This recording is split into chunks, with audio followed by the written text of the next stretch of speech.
আজকে আমাদের একটা প্রশ্ন, মাত্র গত কয়েকদিন পূর্বে গাজীপুর জেলা বিএনপির আহ্বায়ক কমিটি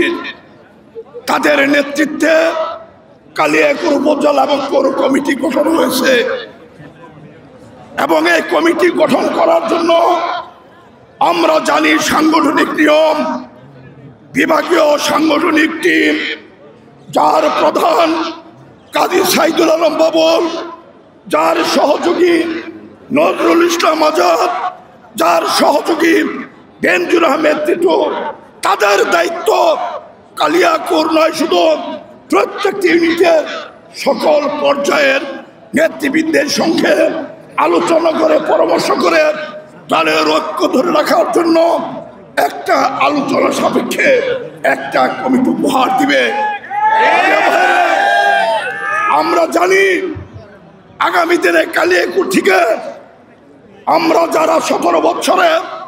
বারবার জেল খেটেছি, আমরা যারা মামলা মোকদ্দমায় আমরা ছিলাম, আমাদের এই কালিয়াকৈর থেকে গাজীপুর 1 থেকে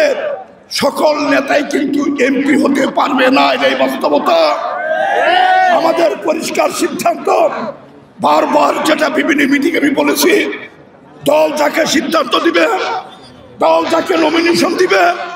দল যার কাছে দানের শীষ তুলে দিবে, আমরা কালিয়াকৈরের সকল নেতা কর্মীকে সাথে নিয়ে আমরা গাজীপুর থেকে 5টি আসন